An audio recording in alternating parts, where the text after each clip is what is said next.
put on silent. We would appreciate that. I'd like to welcome the coach, Mark Sampson, as well as the player, Laura Bassett. Welcome to Ottawa. I'll start off with the first question. For the coach, will you be doing any major changes to your team for tomorrow's match? I can't tell you that yet. So, no, we've got a very clear plan in terms of how we want to approach this game.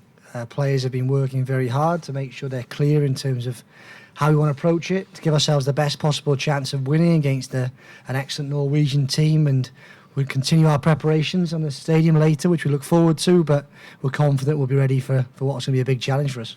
Okay, great. And then Laura, from the players' perspective, how prepared do you guys feel for tomorrow's match?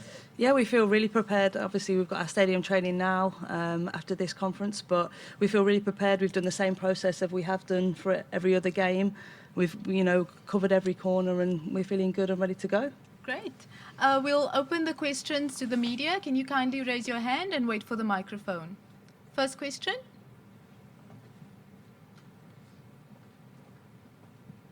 Hi, Mark. It's a bit of a recurring theme. I've seen the one man with his hose pipe outside again, trying to get the pitch watered. Just how much, I suppose not as concerned, just how disappointed are you that the pitch it's going to be dry again, it's not going to have much pace on it, they just haven't got the ability to water them as they should be? Look, I think it's one of those things for every team in the tournament. We've all had to experience the type of surface, and so far I've been really pleased with the way my team have adapted and to play the type of football they have on the surfaces. It has proven a challenge for every team. We've seen that with the lack of goals, really, in the competitive games. So, we're prepared for it, we're ready for it, and the players have adapted fantastically well. So, for us, it's something that we're aware of. We've already experienced in Moncton and in Montreal, and look forward to getting out here in Ottawa and experiencing it again. Laura, John Worrell with the Associated Press. How big is this moment for your team, knowing that you have the chance to build off of what you did in 2011? And I know it's not the quarterfinals, but it's the knockout round. But to be able to have a chance to build off what you did at 2011. Yeah, that's right. It's a really important moment for us. We recognise it as a challenge. We're really excited for it. It excites us. It excites everyone involved in our whole squad, the staff included. We know what we could achieve tomorrow. I think we're just ready to go. We're ready for this challenge, and we've been preparing for it for a very long time. So we can't wait. Chris Hoffley from the Ottawa Sun. Mark, just when you're scouting Norway for a game like this, they've obviously had a weaker group, a couple of high-scoring matches against weaker teams. Does that make it a bit more difficult, just in terms of trying to pick out what their dangers are and playing them when they're obviously not getting maybe the competition that some of the other teams are? When you get to this stage of the competition, you're normally facing teams who are ranked high in the FIFA rankings. And we're playing a European opponent who, we're fully aware of all our individual players. They all play for clubs who we're aware of. Probably a lot of our players have played against them, either internationally or Champions League-wise. So in terms of preparing for this game, we're fully aware of what Norway are going to bring. And we're certainly very clear that they're one of the top sides in this tournament. They're a team with fantastic experience on the sideline and on the field. They're a team that, when major champions comes around, they deliver. They normally sort of keep it quiet in their qualification campaign and do enough to get through, but when it comes to European Championships and World Cups, they normally deliver big performances. So you're under no illusions that tomorrow England are going to need to deliver a big England performance to give ourselves a chance of getting the result we want, which is an England win. Hi, just a question for Laura. Obviously, come through the group stages now, you sat out the last game. How have the players found it in terms of not so much the dryness of the pitches, but the impact in terms of how hard they are? I think all of us have got experience playing on, these type of pitches and rubber crumb domestically.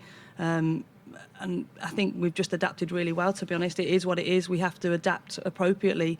Our medical team have been absolutely brilliant in terms of, treatment to our players.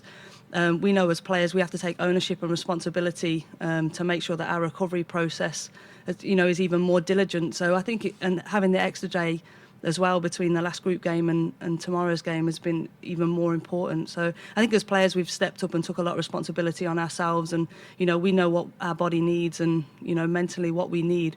So, and we just need to make sure we do it.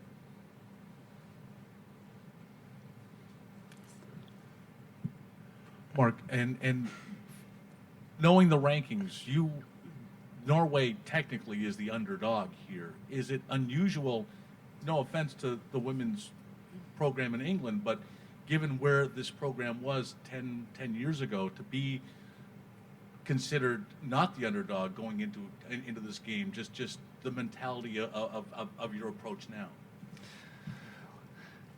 Look, first and foremost, there's no underdogs in this game. This is the last 16 of a World Cup tournament.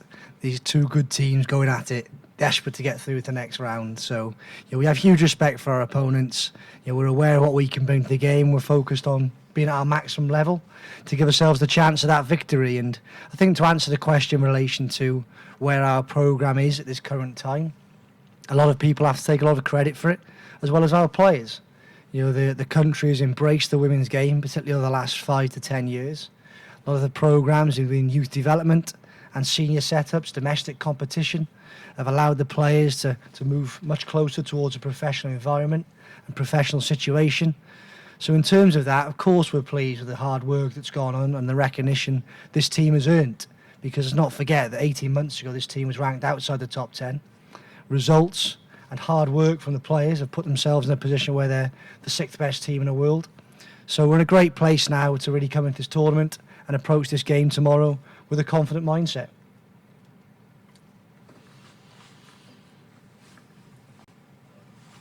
A lot has been about preparation. Can you tell us, in terms of forward planning, you're practicing penalties at St George's Park, goodness how many weeks ago. Why did you do that? What was the thinking, and how do you hope it may benefit you, maybe even tomorrow?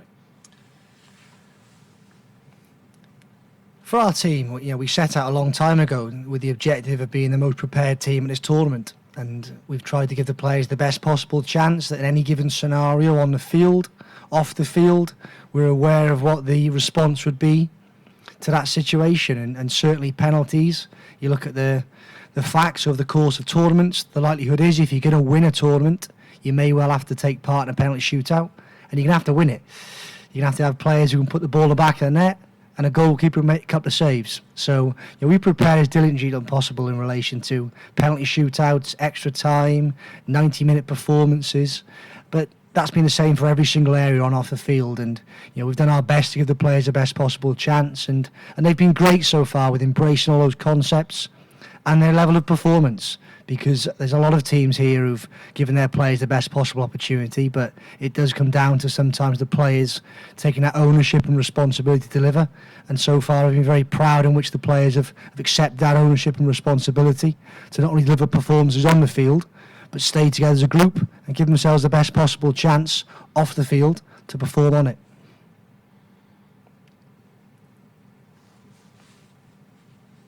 Since we're talking penalties, do you have your penalty takers in mind? Absolutely. I'm not going to tell you which ones we're going to take them. How was that decided? How have you come to that decision? Look, I think we're very clear in relation to a penalty strategy. I've made it clear to the players that clear method in terms of how we work with penalties. I've been very successful over the course of my career with penalty shootouts as a coach. And we like to work in a way where the staff dictate which players will take penalties in relation to what order they're going to take them. So we've looked at the players, we've assessed their technique, we've assessed their character, their personality, and obviously an understanding of who potentially will be on the field at that moment, because that can certainly change based on the events of the 90 minutes and the extra time. We all know that. So the team will be prepared, the team will be ready. I'll take responsibility for deciding which players will take the penalties, and they'll have my full backing to go and do their best. That's all they can do. I think one important point of note to add is that we have 3 excellent goalkeepers who have a fantastic penalty record. Karen Bardsley's already saved a World Cup penalty. Siobhan Chamberlain, I was fortunate enough to work at Bristol. She saved more than she let in. And we know Carly Telford produced a big pressure save at the end of last season, our domestic competition. So we're in a good place in relation to the players stepping up to take them, and also our goalkeepers. I'd certainly back our goalkeeper to at least save one. Do we have any more questions? Mark, one thing. You're the youngest coach to have their team advance to the round of 16. That's a pretty cool stat. I didn't know that. And Thank you. yeah, and Evan's the oldest coach to have did know that. his team. And given the fact that he's had success at this tournament, how do you approach this game yourself? You know, this being your first tournament and going up against somebody who's been very experienced and has won a title. Yeah. I mean, first and foremost, we have myself personally, I have huge respect for the work Evan's done with the Norwegian team, both this time around and first time around, a real pioneer in the women's game. And not only success with Norway team, but success with other nations as well, which you certainly have to respect. Because when you can achieve success consistently with different groups of players, it shows your caliber of a coach. So I'm certainly, very respectful of the coach I'm facing tomorrow, but it will come down to the players' level of performance and how much we can we can support them. I'm looking forward to the challenge. I really am. Of course, I've got respect, and I'm sure my players have got respect for our opponents. But we're excited by the talent we've got, by the game plan we've got, and the players are really confident. And I'm confident we can deliver on the day to get us that result we need to get us through to the last 8. Do we have any other questions? Nothing? Okay. Thank you very much, everyone, for joining us today. And thank you, Mark and Laura. Best of luck tomorrow. Thank you. Thank you. Thank you. It's a bit hot. Yeah, it's room temperature, unfortunately.